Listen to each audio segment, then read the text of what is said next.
오늘 씨 뿌리는 비유의 말씀을 함께 마태복음 13장 1절부터 9절까지의 말씀을 같이 보셨는데요. 씨라고 하는 것은 누가복음에서 분명하게 이야기를 해주고 있습니다. 8장 11절에 씨에 대한 그 정의를 이야기해주고 있는데요. 하나님의 말씀입니다. 그러니까 하나님의 말씀을 뿌리는 비유예요. 그런데 예수님께서 사람들에게, 군중들에게 이와 같이 비유로 말씀을 해주시는데 늘 말씀드리지만 비유로밖에 말씀을 하실 수밖에 없는 이유가 있죠. 천국이라고 하는 것, 하나님 나라의 그 비밀을 아무리 설명해도 이해가 안 되는 거예요. 우리의 생각, 인간의 생각에 그 한계가 있어서 하나님께서 아무리 설명을 하셔도요, 이해가 될 수 없는 겁니다. 그러니까 그 비유를 통해서 어떤 이미지인지, 어떤 그 하나님의 나라가 어떤 것인지에 대한 우리가 그림을 그릴 수 있을 정도밖에는 예수님께서 설명을 하실 수가 없다는 것입니다. 그런데 요한복음 16장 25절 말씀에 보면 때가 이르면, 한번 보실까요? 비유로 말씀을 우리 예수님께서 계속 하시는데, 그런데 16장 25절을 보시면요, 이런 말씀이 나와요. 이것을 비유로 너희에게 일렀거니와 때가 이르면 다시는 비유로 너희에게 이르지 않고 아버지에 대한 것을 밝히 이르리라. 그 때가 되어지면 예수님께서 말씀하셨던 모든 비유의 말씀들을 이젠 직설법으로 직접 눈으로 보이게끔 다 드러내시고 또 확인시켜 주시고 더 이상 비유가 필요 없는 그날이 온다는 거죠. 그 때가 언제겠느냐? 마지막 때에, 심판의 날에 하나님께서 등장하셔야 되는 그때, 우리 주님이 다시 오시는 그때, 그때는요 비유가 필요 없는 거죠. 말 그대로 그냥 그것이 현실이 되는 것입니다. 그러니까 비유로 계속 말씀을 하셨는데 어느 때가 되어지면 비유가 필요 없다는 얘기는 나중에는 설명하지 않아도 알 날이 온다는 거예요. 그러니까 비유로 말씀을 하실 때 그것을 잘 깨달아야 되는 거죠. 그래서 비유를 들어서 말씀을 하는데 그 비유의 말씀을 사람들이요 또 착각을 해요. 하나님의 말씀은 전혀 잘못된 것이 없다라는 건 맞는 얘기예요. 그런데 문자 그대로를 받아들이려고 하다 보니까 비유를 비유로 받아들이고 해석을 해야 되는데 비유를 현실로 받아들이는 사람들이 있는 거예요. 그래서 그 비유를 현실로 있는 그대로 받아들여서 그것이 문제가 되어지고 잘못된 신앙으로 발전하게 된다는 겁니다. 그래서 예수님께서 성경 말씀을 통해 우리에게 주신 비유의 말씀은요, 비유로 받아들이고 내가 갖고 있는 신앙, 하나님을 바라보는 그 하나님에 대한 그 하나님관이 있잖아요. 그 신앙관을 갖고 그것을 해석해 내야 되는 거예요. 밭에 감추인 보화의 말씀, 그것이 천국에 대한 비유의 말씀이다라고 하니까 어느 밭이 정말 보화가 있는지 그걸 찾으려고 쫓아다니면 안 된다는 거죠. 그 모든 비유의 말씀들 가운데 담겨진, 숨겨진 의미를 잘 해석하고 받아들여야 천국의 이미지가 그려질 수 있는 겁니다. 그런데 그냥 그 모든 비유들을 있는 그대로 받아들이기 시작하면요, 그건 말 그대로 잘못된 이단으로 빠질 수밖에 없는 첩경이 되어지는 겁니다. 그래서 비유는 비유로만 보셔야 되는 거예요. 그래서 오늘 그 많은 비유 가운데 씨 뿌리는 비유의 말씀을 통해서 우리가 비유라고 하는 것을 어떻게 조금 더 잘 해석하고 바라볼 수 있는지를 통해서 하나의 비유의 예를 통해서 다른 모든 비유의 말씀들도 잘 해석해 나갈 수 있는 그런 신앙의 눈이 만들어지고 또 성숙한 믿음이 되어지시기를 부탁드리겠습니다. 마태복음으로 다시 돌아오면요. 오늘 말씀 13장 말씀 이후에 보면 34절, 35절을 한번 보세요. 예수께서 이 모든 것을 무리에게 비유로 말씀하시고 비유가 아니면 아무것도 말씀하지 아니하셨으니 이는 선지자를 통하여 말씀하신 바 내가 입을 열어 비유로 말하고 창세부터 감추인 것들을 드러내리라 함을 이루려 하심이라.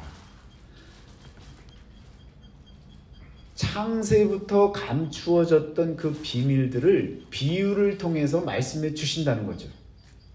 창세부터 감추어진 그 비밀이 뭡니까? 예수님이에요. 예수님을, 하나님의 아들이 되시는 예수 그리스도를, 구원자가 되시는 그분을 창세부터 감추어졌던 그 비밀, 창세기 1장서부터 빛이 있으라 하심에 빛이 있었고, 여러분 그 빛에 대한, 예수 그리스도에 대한 증거의 말씀이 바로 여러분 이 비유를 통한 비밀의 말씀이라는 겁니다. 그러니까 이 비유를 해석하면서 그 어떤 다른 많은 것들을 막 떠올리고 해도 뭐 문제가 되지는 않아요. 그렇지만 감추어졌던 그 비밀이 예수 그리스도시다라는 사실만을 기억을 한다면 여러분 흔들리지는 않는 거예요. 어떤 누가 와서 어떤 해석을 하든 예수님과 관련된 해석을 해야지 세상적인 것을 해갖고는요 절대로 그것이 올바른 해석이 될 수 없고요 따라갈 수 없는 길이라는 겁니다. 그게 바로 강도 삭분의 표현이고요. 그리고 유혹이 되어지고 미혹함이 되어질 수 있다는 겁니다. 그래서 여러분과 저는요, 여러분이 하나님 나라의 비밀, 그것이 창세전서부터 감추어졌던 비밀이고 그 비밀을 아무리 설명해도 안 되니까 예수님께서 비유를 통해 말씀하신 것이고요. 그 비유로 말씀하던 모든 비유들이 지금도 마찬가지예요. 계속 비유로밖에는 우리가 설명이 되어질 수밖에 없는 겁니다. 왜? 때가 되어지면, 그 비유가 필요 없는 때가 되어지면 현실로 다 드러나거든요. 그때까지 우리는 비유를 통해서 하나님 나라의 비밀을 깨닫고 알아가야 되는 그런 과정에 저와 여러분들이 놓여져 있다라는 것을 기억을 하시길 바랍니다. 그래서 예수님께서 그렇게 오셔서 성전을 통해서 다 내가 성전이 되는 것, 또 성전이 무엇인 것을 다 말씀하셨잖아요. 그랬더니 히브리서 기자가 9장 9절에 뭐라고 얘기를 합니까? 이 장막은 현재까지의 비유니라고 정확하게 이야기를 하는 거예요. 우리가 눈으로 봤던 그 모든 성전들이 현재까지의 비유라는 거예요. 말 그대로 비유라는 것은 A가 B다라고 하는 것을 드러내려고 하는 그런 의미에서의 비유인 거죠. 그러면 지금 우리가 보고 있는 이 성전, 모든 교회 건물들, 예배당이라고 하는 그것들, 모든 것들이 뭐예요? 현재까지의 비유라는 거예요. 그러면 아직 실체가 안 드러났다는 거죠. 실체가 드러나는 때가 되어지면 그 비유로 더 이상 말할 것이 없다라는 거예요. 그러면 그 비유로 말해지는 것이 무엇이냐? 바로 예수님이라는 거죠. 그러니까 유대인들이 성전을 향해, 예루살렘 성전을 향해서 그렇게 가고 있는데 그 모든 것들이 다 비유라고 했는데 말씀드렸잖아요. 비유를 현실로 받아들이면 어떻게 되는 거예요? 그 큰 문제가 되는 거예요. 잘못된 길로 가는 거예요. 비유는 비유로 받아들이고 그 비유를 잘 해석하고 내가 갈 길을 하나님 안에서 펼쳐나가야 된다는 것이죠. 그러니까 지금까지 성전을 통해 역사하시고 성전을 보여주셨는데 그것마저도 비유라고 했던 그 말씀을 우리가 떠올린다면 예수님의 모든 비유와 같이 여러분과 저에게 성전이라고 하는 것도 아직 실체가 나타난 것이 아닌 거잖아요. 우리가 교회를 통해서 예수 그리스도를 깨달아야 되는 겁니다. 교회만 오면 뭔가 해결이 되겠지라고 생각을 했으니까 교회 왔는데 여전히 내 삶에 문제들이 있어서 그래서 낙심하는 거예요. 그래서 힘들어하는 거예요. 교회 예배 잘 드리고 내가 주일 참석 잘하고 예배 빠지지 않고 하나님 앞에 헌금으로 또 헌신으로 봉사로 열심히 드리면 하나님이 다 해주실 줄 알았어요. 교회에 나와서 그렇게 살면 하나님이 교회에서 모든 걸 다 해결해 주실 줄 알았어요. 여러분, 이것이 완전히 잘못된 신앙이 아니라 반은 맞고 반은 틀리다는 얘기예요. 이 교회를 통해서 교회의 몸이 되시는 예수 그리스도, 머리가 되시는 예수 그리스도, 그분을 깨닫고 그분을 통해서 그분을 향해서 나아가야 되는데, 교회라고 하는 건물에 내가 다녀가면 뭔가 좋은 일이 생길 것 같고 내 인생의 문제들이 풀려져야 되는 것 같고, 그러다 보니까 교회는 다니는데 어떤 마음이에요? 불편한 마음이 드는 거예요. 이것이 바로 종교적인 생활입니다. 그 생활로부터 벗어나려면요, 성경에서 말씀하고 있는 진의, 하나님의 진리의 말씀, 본래의 뜻을 잘 깨달아야 되는 거예요. 그렇잖아요. 앞에 서 있는 제가 여러분보다 하나님을 더 열심히 믿겠죠. 목사라고 하는 이 타이틀 때문에라도. 그러면 제가 어떻게 돼야 돼요? 더 잘 풀리고 더 잘 돼야 되고, 모든 것이 다, 건강도 절대로 병원도 가지 말아야 되고, 그냥 아픈 일도 있으면 안 되고, 가정에 문제도 없어야 되고, 다 해결되어야 되고, 하나님이 완전하게 지켜주시고, 사역자로 사는데 하나님이 100% 보장해 줘야 되는 것 아닙니까? 그런데 왜 병원 가서 큰 수술을 받아야 되고, 왜 물질적인 어려움을 겪어야 되고, 왜 사람들과의 관계에서 힘겨움을 여러분 그렇게 경험하며 살아야 되고, 왜 똑같이 고난을 받고 왜 어려운 삶을 살아야 됩니까? 교회를 통해서 지금까지 비유라고 말씀하잖아요. 현재까지의 비유, 이 교회가 무엇을 드러내려고 하느냐를 우리가 안다면, 이 교회는요, 하나의 비유로서 저와 여러분들에게 깨달음을 주는 장소이고요, 이곳을 통해서 더욱더 주님께로 가까이 나아가는 삶을 살기 위해 살아가야 되는 장소가 되어지는 겁니다. 여기가요, 도깨비 방망이가 있는 곳이 아니에요. 여기 오면 뚝딱 모든 것이 해결되는 곳이 아니에요. 그런데 이곳에 나와서 하나님 앞에 간구하고 믿음으로 그 주님을 깨닫고 그 은혜에 감사하고 그 믿음을 갖고 살다 보니까 해결되는 일들이 많아지는 거예요. 그런데 그걸 이렇게 쳐다보니까 어이구, 교회 다니면 다 잘 되네. 그래서 교회 나왔는데 안 되니까 속상한 거예요. 여러분, 이것이 바로 우리의 마음이 씨를 뿌리는 이 비유의 말씀을 통해서도 제대로 우리가 깨닫고 믿음으로 살아야 이런 문제들이 문제로 여겨지지 않는 거예요. 문제 없는 세상을 원하죠. 기도하면서 하나님, 아무런 고통도 아무런 문제도 없는 그런 삶을 살게 해주세요. 그럼 하나님의 답은 뭐예요? 너 나한테로 와라. 죽으라는 얘기예요. 죽어야 모든 문제가 해결되죠. 여러분과 저는요, 문제 덩어리 속에 지금 태어난 거예요. 그런데 문제가 없기를 바란다? 이건요, 말이 안 되는 얘기 아닙니까?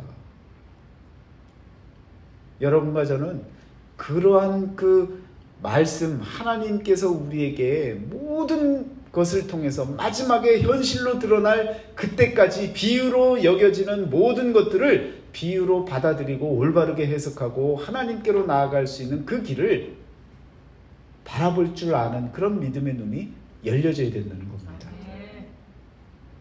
하나님께서는요, 그걸 우리에게 원하시고 계시는 거예요. 예수님께서 비유의 말씀을 주시면서 특별히 여러분 4가지 땅에 대한 비유의 말씀을 전해주지 않습니까? 그런데요, 땅의 비유의 말씀을 하시기 전에 뭐라고 하시는지 보세요. 자, 마태복음 13장 13절을 한번 보세요. 그러므로 내가 그들에게 비유로 말하는 것은 그들이 보아도 보지 못하며 들어도 듣지 못하며 깨닫지 못함이니라. 이렇기 때문에 비유로 말씀하신다는 거죠. 그런데 왜 이와 같이 못 보는 거예요? 왜 이와 같이 깨닫지 못하는 거예요?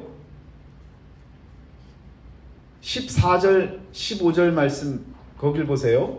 이사야의 예언이 그들에게 이루어졌으니 일렀으되 너희가 듣기는 들어도 깨닫지 못할 것이요 보기는 보아도 알지 못하리라. 이 백성들의 마음이 완악하여져서. 여러분, 이것이 답인 거예요. 깨닫지 못하는 이유가 어디에 있어요? 마음이 완악해졌다는 거죠. 마음이 굳어졌다는 거예요. 마음이 조금 소프트하고 이렇게 누가 찾아와서 이야기를 하면 그 이야기가 스펀지처럼 좀 들어와야 되는데 여러분, 굳어져 버린 거예요. 아무리 약을 써도요, 구약 신약을 써도 이게 먹히질 않는 거예요. 왜? 굳어지니까. 굳어진 여러분 걸레도요, 물이 이렇게 좀 잘 섞여져야 이렇게 짜고 이렇게 닦아야 닦이지 않습니까? 그런데 그냥 몇 날 며칠 건들지도 않았던 걸레들을 보세요. 바짝 말라갖고 어떻게 돼요? 그거 갖고 뭐 문지르면 뭐가 돼요? 여러분, 굳어지면요 문제가 생기는 거예요. 완악해지면요, 마음이 굳어져 버리면 깨달을 것이 없는 거예요. 그러니까 그 굳어진 마음을 어떻게 하라는 거예요? 기경하라는 거예요. 그냥 갈아엎으라는 거예요. 봄이 되어지면 농사꾼들이 땅을 갈아엎지 않습니까? 그래야만이 그 땅이 호흡을 하고 숨을 쉬고 생명력이 살아나는 것 아니에요. 내 인생이 자꾸 내 생각이, 내 마음이 굳어져 가면요, 그거 기경하기 어렵습니다. 그래서 자꾸 말씀 앞에 나와야 되고 진리 앞에 거짓된 것이 자꾸 쌓이기 전에 한 번씩 갈아엎어야 되는 거예요. 그것이 매일매일 우리의 기도가 되어지는 것이고 하나님의 말씀이 되어지는 것이고 찬양을 들으면서 내 마음에 선포하는 것이고요.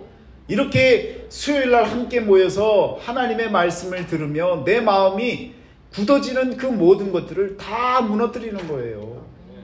그래야만이 완악해지지 않아야 하나님의 말씀이 씨앗이 뿌려질 때 그 씨앗이 내 마음에 들어오는 겁니다. 일주일에 한 번씩 다녀가면서 여러분, 그 믿음 갖고 한 주 내내 딱딱해졌는데 한 번 와서 뭘 갖고 그냥 소프트하게 만들 수 있겠어요?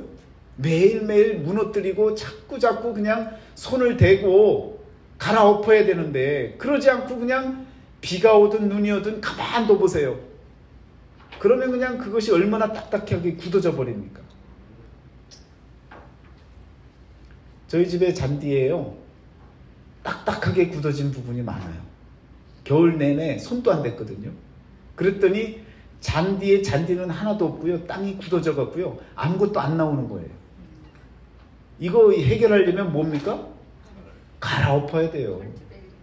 네, 갈아엎고요, 좋은 흙을 다시 뿌리고 거기다 또 씨앗을 뿌려갖고 또 가만히 기다리고 있어야 됩니까? 계속 그 땅이 굳지 않도록 물을 자꾸 줘서 계속 소프트하게 만들어 가야 되는 거 아닙니까?